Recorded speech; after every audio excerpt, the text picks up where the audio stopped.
আপনাদের সবাইকে স্বাগত সিনে গসিপে।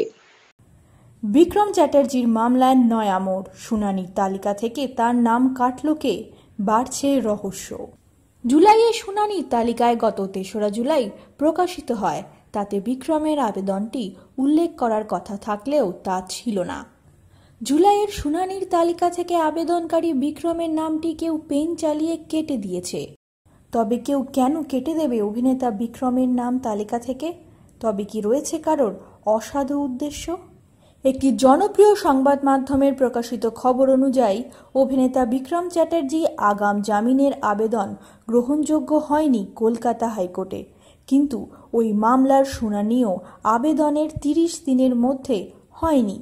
কেন হয়নি তা খতিয়ে দেখতে গিয়ে ধরা পড়েছে জুলাইয়ের শুনানির তালিকা থেকে আবেদনকারী বিক্রমের নামটি কেউ পেন চালিয়ে কেটে দিয়েছে। শুনানির তালিকায় বিক্রমের নাম ঠাঁই না পাওয়ায় বিক্রমের আইনজীবী রাজীব মজুমদার এই বিষয়টি ডিভিশন বেঞ্চের নজরে আনেন। একটি জনপ্রিয় সংবাদ মাধ্যমের প্রকাশিত খবর অনুযায়ী রাজীব বলেন, কেন এমন ঘটল তা খতিয়ে দেখা হোক।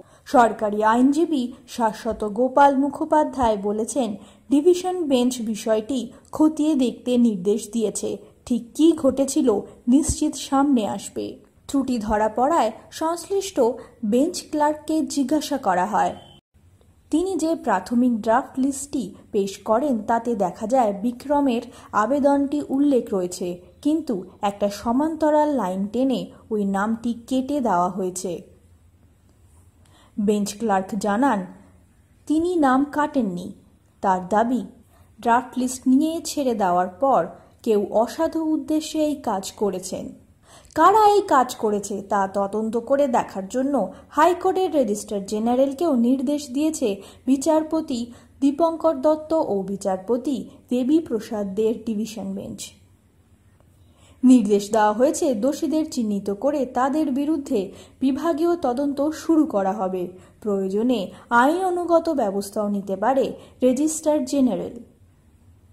তবে কে কাটল বিক্রমের নাম শুনানির তালিকা থেকে তা নিয়ে তৈরি হয়েছে বড় রহস্য।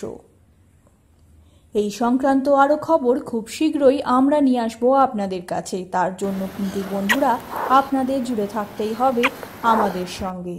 আমরা হলাম সিনে গসিপ, জুড়ে থাকুন আমাদের সঙ্গে। সাবস্ক্রাইব করুন আমাদের এই ইউটিউব চ্যানেলটি।